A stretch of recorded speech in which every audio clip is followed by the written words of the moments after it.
kaboyong. Dahil naparami ang kain ko ng bibe, kukuha muna ako ng dahon ng malunggay at ilalaga ko. Ito na, ang gamot sa lahat ng kasukasuhan nyo. Malunggay tea. Alam nyo ba kung ano benepisyo ng malunggay tea?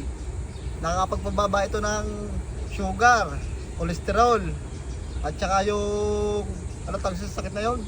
Basta lahat ng sakit sa katawan. Nagpapababa rin ito ng uric acid. Hugasin nyo muna bago nyo ilaga. Tatanggalin nyo natin yung natangkay.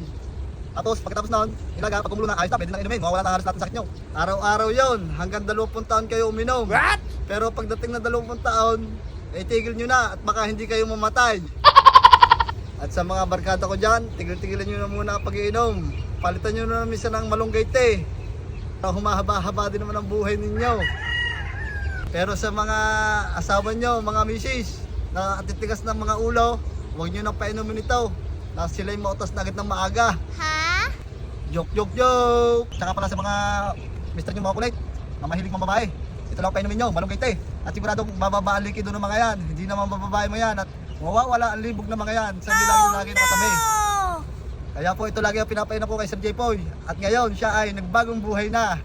Hindi na nang bababae. Yay! J-Poy, talaga nagbago ka na. Hindi ka na nang bababae. Araw-arawin mo lang ang malunggay tea.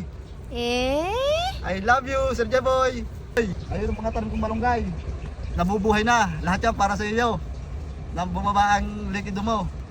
Bigyan mo lang din ang malunggay tea si Boss Abet tsaka si Boss Leo. Wala din ang libog ng mga yon. Joke, joke, joke. Tayo na, lagang na natin to. Dami na ako sinasabi. Malunggay tea. Pakadali lang to mga kabayong. Pakadali lang to mga saka. Pakuluan nyo lang to ng 3 minuto. Pag kumulo na, ayos na. Makakagawa na kayo ng malunggay tea. Sa 3 minuto lang, makakapaggawa na kayo ng malunggay tea. Giginhawa na inyong mga katawan. Sa araw-araw, basta isa lang masasabi ko sa inyo, hanggang 20 taon lang ninyo ito inumin. At baka nga hindi kayo mga mamatay.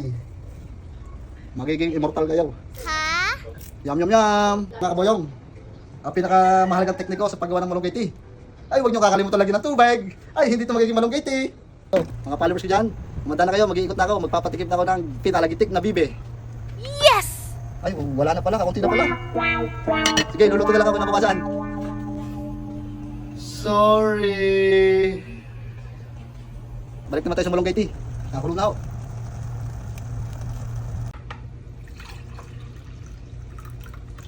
Para bumaba yung cholesterol ko, mawala yung libog ko.